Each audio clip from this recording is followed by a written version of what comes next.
Qu'est-ce que l'hallux valgus?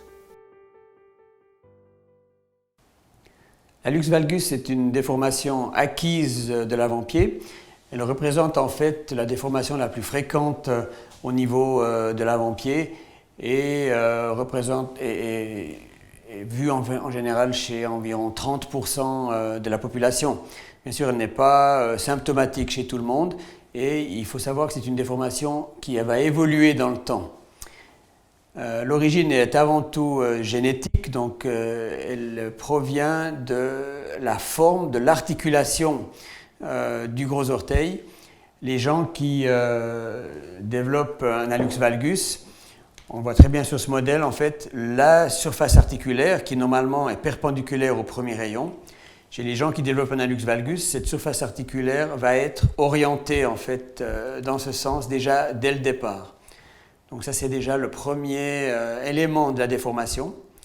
Et petit à petit, avec le temps et avec les charges dont est soumis l'avant-pied, il y a d'autres structures ligamentaires en particulier qui vont se relâcher et qui vont contribuer également à la progression de la déformation. Et cette déformation va devenir de plus en plus gênante et douloureuse, surtout en créant des points de pression au niveau de la zone du gros orteil, surtout lors du port de chaussures fermées ou lors d'activités physiques plus intenses. Et c'est ce qui va pousser en principe le patient à consulter en raison de ces douleurs qui deviennent de plus en plus gênantes au quotidien. Quels sont les facteurs de risque? Alors les principaux facteurs de risque, comme déjà évoqué précédemment, sont surtout un facteur génétique avant tout. Donc on a vraiment, chez les gens qui développent un hallux valgus, une morphologie particulière de la surface articulaire du premier métatarse qui va favoriser le développement de la déformation.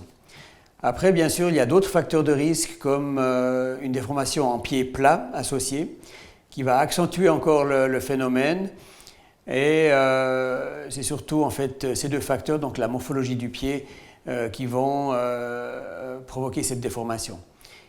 Il y a une idée un petit peu fausse sur le rôle des chaussures dans le développement de la déformation en hallux valgus.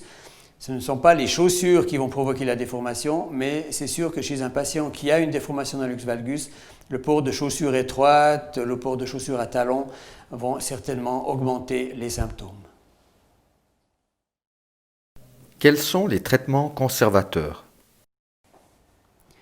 Alors, dès l'apparition des symptômes, dans le cadre d'une déformation en hallux valgus, c'est sûr qu'il existe plusieurs types de traitements. On va, dans la mesure du possible, proposer d'abord un traitement conservateur qui consiste surtout en l'adaptation des chaussures et l'adaptation des charges.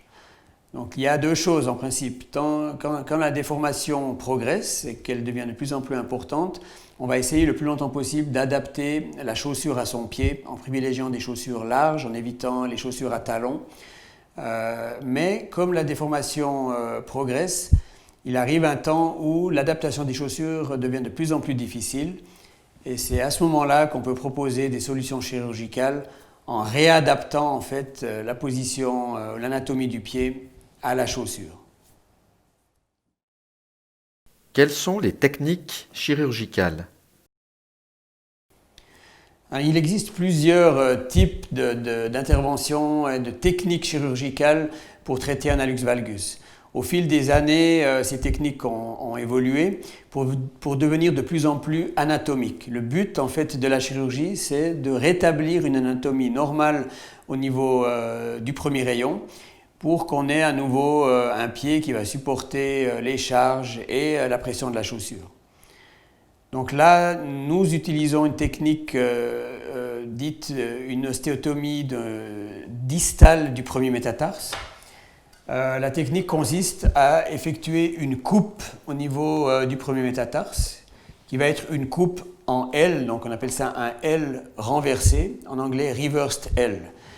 On a donné le nom à cette technique, donc l'ostéotomie de Revel, qui permet de repositionner en fait la tête du premier métatarse dans un axe anatomique en corrigeant également l'orientation de la surface articulaire. Donc le but étant vraiment de restaurer une anatomie normale au niveau du premier rayon. Cette ostéotomie a été développée par mon équipe il y a une quinzaine d'années lorsque j'étais en poste à la clinique universitaire Ballgrist à Zurich. Et on continue maintenant à l'appliquer avec des résultats très très satisfaisants. Elle permet vraiment de corriger même des déformations très importantes et donne vraiment de bons résultats dans la majeure partie des cas. Il y a aussi des techniques maintenant moins invasives qui sont réalisées en chirurgie percutanée. Pour ma part, je ne pratique pas cette technique car je remarque quand même un taux de complications assez élevé qui nécessite souvent des reprises chirurgicales et je pense que la chirurgie percutanée du premier rayon doit être faite vraiment avec prudence et surtout pas dans des déformations très importantes. Quels sont les bénéfices et risques de la chirurgie? Alors comme toute chirurgie, en fait, cela ne va pas sans risque. Les risques principaux après ce genre de chirurgie peuvent être une mauvaise consolidation de l'os. L'os en général va être fixé, après la correction, va être fixé à l'aide de petites vis en titane qui vont pouvoir être maintenues dans l'os, donc on n'a pas besoin d'aller retirer par la suite. Mais il peut y avoir certains facteurs qui peuvent contribuer à une mauvaise consolidation. On pense en particulier aux patients fumeurs, aux patients diabétiques ou lors d'une ostéoporose un peu plus marquée avec une fragilité accentuée de l'os. Bien sûr, il peut y avoir des risques d'infection, mais ils sont vraiment minimisés par les précautions que l'on prend lors de la phase péropératoire.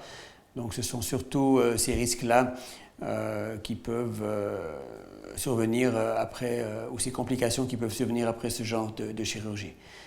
Les bénéfices, bien sûr, le fait de rétablir une anatomie correcte et normale au niveau de l'avant-pied vont permettre aux patients de pouvoir reprendre une marche normale et petit à petit des activités, même jusqu'à des activités sportives intenses. Donc le but est vraiment de restaurer l'anatomie et de maintenir une fonction normale de l'articulation du gros orteil. Quelles sont les perspectives d'évolution du traitement de l'hallux valgus? Alors comme dans toute chirurgie de l'avant-pied, le but de la chirurgie de la correction de l'hallux valgus, comme on l'a déjà évoqué, est vraiment de restaurer l'anatomie de l'avant-pied. Et c'est un peu dans ce sens-là que je vois aussi l'avenir de la chirurgie de l'avant-pied. On a fait d'énormes progrès au cours des 20 dernières années, je dirais. La chirurgie du pied en général, mais particulièrement de l'avant-pied, est passée d'une chirurgie très mutilante, il y a certaines années encore, où on pratiquait plutôt des résections sans respecter vraiment l'anatomie et la physiologie du pied. On est passé maintenant à une chirurgie beaucoup plus respectueuse de l'anatomie. Et je pense que c'est vraiment quelque chose qu'il faut conserver dans le futur.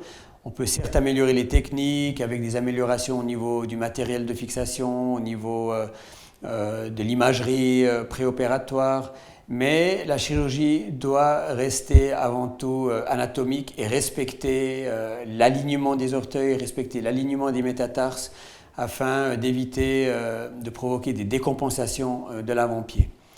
Donc je pense que toutes les méthodes qui vont permettre de respecter ou de restaurer cette anatomie vont avoir du succès dans le futur.